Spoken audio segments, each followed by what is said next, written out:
Class 10th हम लोग पढ़ रहे हैं बायो। क्या पढ़ रहे हैं? बायो। बायो में छठा चैप्टर है ना जी, छठा चैप्टर जिसका नाम क्या है? जनन। कोची जनन या प्रजनन, इंग्लिश में हम लोग इसको क्या बोलते हैं?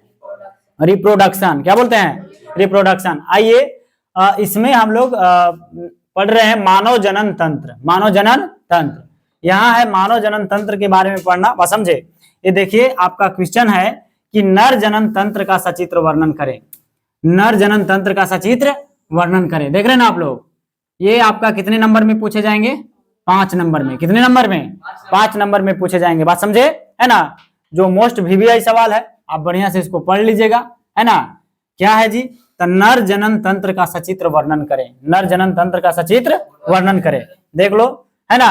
तो ये आपका इस प्रकार से हम लोग कहते हैं कि नर जनन तंत्र के अंतर्गत, है ना, कई प्रमुख अंग आते हैं, बात समझे। यानी कई प्रमुख अंग इसके अंदर मिलेंगे आपके, यानी कि नर जनन तंत्र के अंतर्गत कई प्रमुख अंग हैं, कई प्रमुख अंग है ना। दिखाई दे रहा है आपको? देखिए ये है आपका, यहां से इस प्रकार से जो दिखाई दे रहा है, इसको हम लोग बोलते हैं वृषण। क्या बोलते हैं? वृषण। क्या बोलेंगे जी? वृषण। बोलो, कोई दिक्कत है? नहीं। इसको, ये जो है आपका, है ना, अंडाकार भाग जैसा है ये, इसको हम लोग बोलते हैं वृषण। क्या बोलते हैं? वृषण। वृषण की संख्या कितनी होती है? 2। इसमें शुक्राणु का निर्माण होता है, इसमें शुक्राणु का निर्माण होता है। याद रखिएगा कि वृषण में कौन सी का निर्माण होता है? शुक्राणु का। कौन सी का? शुक्राणु का। यानी वृषण में शुक्राणु का निर्माण होता है। देख रहे ना, वृषण की संख्या कितनी है?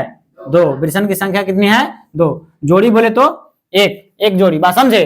अरे बोलो, कोई दिक्कत है? नहीं।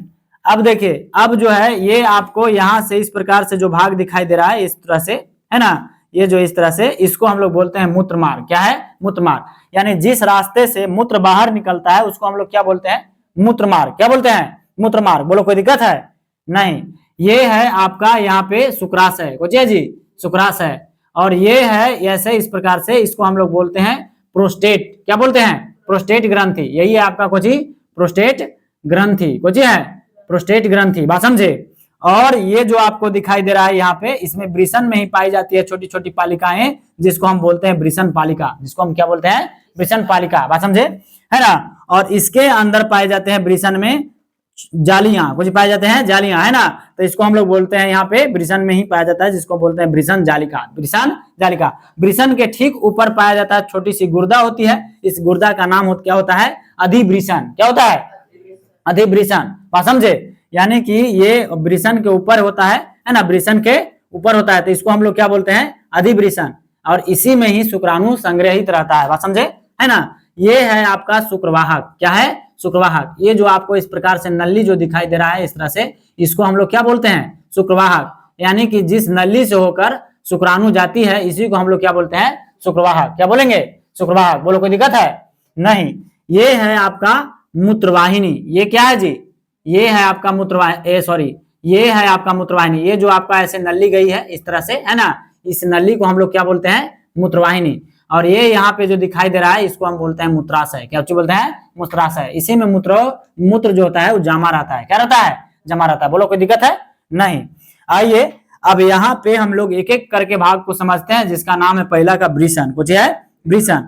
यह नर का प्रथम लैंगिक जनन अंग होता है। याद रखेगा कि नर का प्रथम लैंगिक जनन अंग क्या होता है? वृषण होता है। क्या होता है? वृषण। यानी कि यह नर का प्रथम लैंगिक जनन क्या हो जाता है? वृषण। जिसकी संख्या जिसका संरचना कैसा होता है? अंडाकार होता है। यानी कि इसकी संरचना जो है, इसकी बनावट है, वो कैसा है? अंडाकार होती है। और इसकी संख्या कितनी होती है? 1 जोड़ी। कितनी होती है? 1 जोड़ी। यानी कि 2 होती है, बात समझे, है ना। यानी वृषण का प्रमुख कार्य है, वृषण का प्रमुख कार्य क्या है? तो शुक्राणु का निर्माण करना। शुक्राणु का निर्माण करना। याद रखिएगा कि वृषण का प्रमुख कार्य क्या है? तो शुक्राणु का निर्माण करना एवं टेस्टोस्टेरोन हार्मोन का स्राव करना।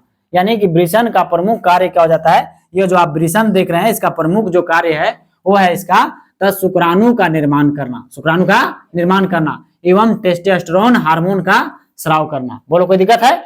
नहीं। नेक्स्ट है आपका अधिवृषण। तो अधिवृषण इसको हम लोग कहते हैं, अधिवृषण किसको बोलेंगे? तो शुक्राणु के संग्रहण स्थान को अधिवृषण कहते हैं। यानी कि शुक्राणु के जो संग्रहण करता है ना, उस स्थान को हम लोग क्या बोलते हैं? अधिवृषण। क्या बोलेंगे जी? अधिवृषण, बात समझे। नेक्स्ट है आपका शीशन। कुछ है? सीसन, बात समझे।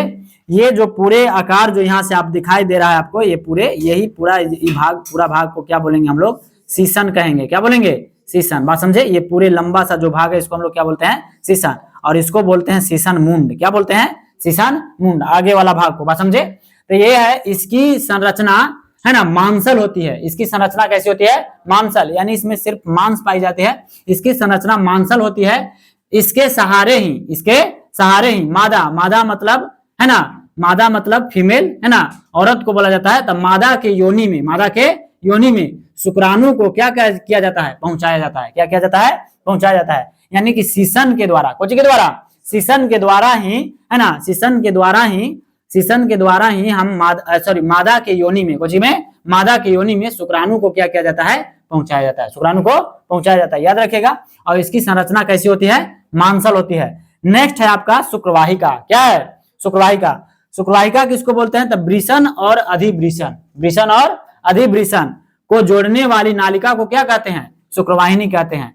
यानी कि वृषण और अधिवृषण, वृषण और है ना, ये आप पूरे भाग क्या देख रहे हैं, वृषण, और एक ऊपर को जो है अधिवृषण।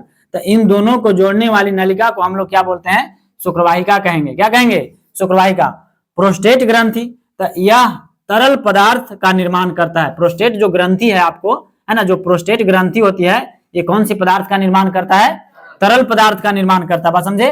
तो तरल पदार्थ का निर्माण करता है तथा शुक्राणुओं को गति प्रदान करता है, शुक्राणुओं को गति प्रदान करता है, बात समझे। इस तरह से हम मानो है ना, इस तरह से हम नर जनन तंत्र का सचित्र वर्णन करेंगे, बात समझे। ये मोस्ट वीवी है आपका 5 नंबर के। चलिए इसको स्क्रीनशॉट कर लीजिए।